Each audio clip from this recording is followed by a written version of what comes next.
অবশেষে দিল্লির মাজারে খোঁজ মিলল শামীম ওসমানের। দোয়া চাইলেন সাবেক প্রধানমন্ত্রী শেখ হাসিনার জন্য।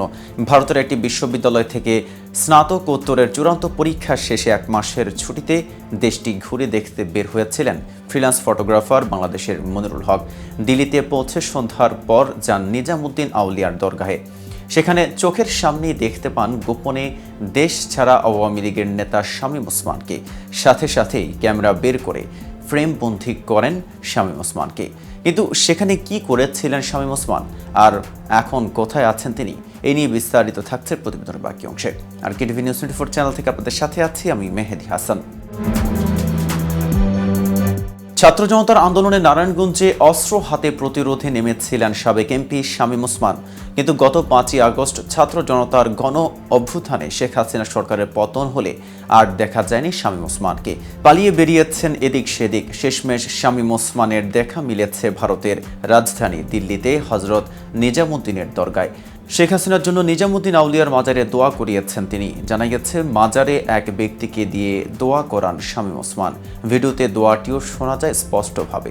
তাতে বলতে শোনা যায়, শামীম ওসমান সাহেবকে সালাম পৌঁছানোর সামর্থ্য দাও, শেখ হাসিনা সাহেবাকে শানদার সাফল্য দান করে বাংলাদেশে ফিরে যাওয়ার ভাগ্য দান করো। ফটোগ্রাফার মনিরুল জানান, নিজামুদ্দিনের দরগায় হঠাৎ বাংলাদেশের শব্দ শুনে তাকালে দেখেন যে এক ব্যক্তি বাংলাদেশের নাম উচ্চারণ করে দোয়া করছেন। তখন সঙ্গে সঙ্গে মোবাইলের ক্যামেরা চালু করে ভিডিও করা শুরু করেন তিনি। আর সেখানে শামীম ওসমানকে দেখে অবাক হন তিনি।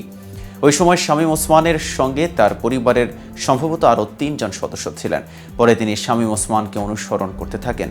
দরগাহের এক পাশে থাকা খাবার জায়গায় শামীম ওসমান ও তার পরিবারের সদস্যদের তবারক বিতরণ করতে দেখা যায়। এমনকি যিনি দোয়া পড়েছিলেন তাকে টাকাও দেওয়া হয়। মনিরুলের দাবি, শামীম ওসমানের সঙ্গে তার একবার চোখাচোখি হয়, তবে কোনো বাক্য বিনিময় হয়নি। শামীম ওসমানকে দেখে হতাশ মনে হয়েছিল বলেও জানান বাংলাদেশি এই শিক্ষার্থী। এর আগে গণ অভ্যুত্থানে গত 5ই আগস্ট পদত্যাগ করে ভারতে পালিয়ে যান সাবেক প্রধানমন্ত্রী শেখ হাসিনা।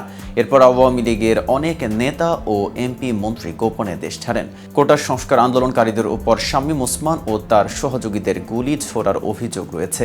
এর একটি ভিডিও সোশ্যাল মিডিয়ায় ছড়িয়ে পড়েছে। গত 19 জুলাই বিকেলে নারায়ণগঞ্জ শহরের চাষারা বঙ্গবন্ধু সড়কে সে সময় আওয়ামী লীগ দলীয় সংসদ সদস্য শামীম ওসমানের নেতৃত্বে আওয়ামী লীগ, ছাত্রলীগ ও যুবলীগের নেতাকর্মীরা মিছিল বের করেন।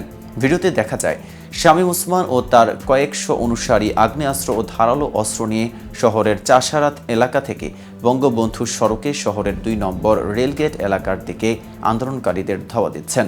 তার সঙ্গীদের কয়েকজন আন্দোলনকারীদের উপর গুলি ছোড়েন। ইতিমধ্যে শামীম ওসমানের বিরুদ্ধে একাধিক হত্যা মামলা হয়েছে। আজ এ পর্যন্তই।